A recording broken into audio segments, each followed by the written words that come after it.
Hello from చలాకి కుర్రాడు. ఇలాంటి ఒక సిచ్యువేషన్ మీద నేనైతే వీడియో తీయాల్సి వస్తుందని ఎప్పుడూ అయితే ఊహించలేదు. 3వ తేదీన బెంగళూరు ఆర్సీబీ తన మొదటి ట్రోఫీని గెలిచిన విషయం మనందరికీ తెలిసిందే.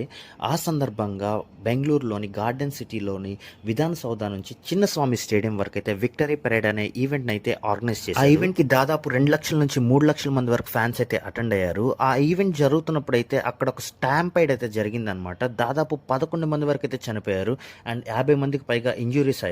బాధాకరమైన విషయం ఏంటంటే చనిపోయిన 11 మందిలో కూడా ప్రతి ఒక్కరు కూడా 40 ఇయర్స్ కంటే తక్కువ ఏజ్ ఉన్న వాళ్ళే అయి ఉన్నారు. ఈ స్టాంపేడ్ గల కారణం అనుకున్న దానికంటే ఎక్కువ మంది ఫ్యాన్స్ వచ్చారని కొందరు అంటుంటే మరికొందరు ఈవెంట్ ని ఆర్గనైజ్ చేసిన వారి అసమర్థత వల్లే ఇలా జరిగిందని చెప్తున్నారు. ముఖ్యంగా ఈ స్టాంపేడ్ జరిగినప్పుడైతే ఆ ఈవెంట్ లో Karnataka CM Siddaramaiah and deputy CM of Karnataka కూడా అక్కడే ఉండడం. దీనికి సంబంధించి కర్ణాటక సీఎం సిద్ధరామయ్య గారు మాట్లాడుతూ ఈ ఇన్వెస్టిగేషన్ అయితే సిఐడికి అప్పగించాం, డీటెయిల్డ్ రిపోర్ట్ 30 days లో సబ్మిట్ చేయమని అయితే ఆదేశాలు ఇచ్చారు. అండ్ ఆల్సో ఈ ఇన్సిడెంట్ జరుగుతున్నప్పుడు దానికి ఇన్ఛార్జ్ గా ఉన్న ఆఫీసర్స్ అందరిని అయితే సస్పెండ్ చేశామని అయితే ఇంటిమేట్ చేశారు. Also RCB team management official గా చనిపోయిన ప్రతి ఒక్క ఫ్యామిలీకి 10 లక్షల రూపాయలు అయితే కాంపన్సేషన్ గా ప్రొవైడ్ చేస్తున్నారు. అండ్ గాయపడిన వాళ్ళ కోసం ఆర్సీబీ కేర్స్ అనే పేరుతో ఫండ్ ని కూడా రైజ్ చేస్తున్నారు అని చెప్పారు. ఎనీ హౌ చనిపోయిన వాళ్ళ కుటుంబానికి అయితే తీరని లోటు అయితే మిగిల్చింది. సో ఇలాంటి ఈవెంట్స్ అటెండ్ అయ్యేటప్పుడు పబ్లిక్ కూడా కొంచెం జాగ్రత్తగా ఉండడం ఎంతో ముఖ్యం.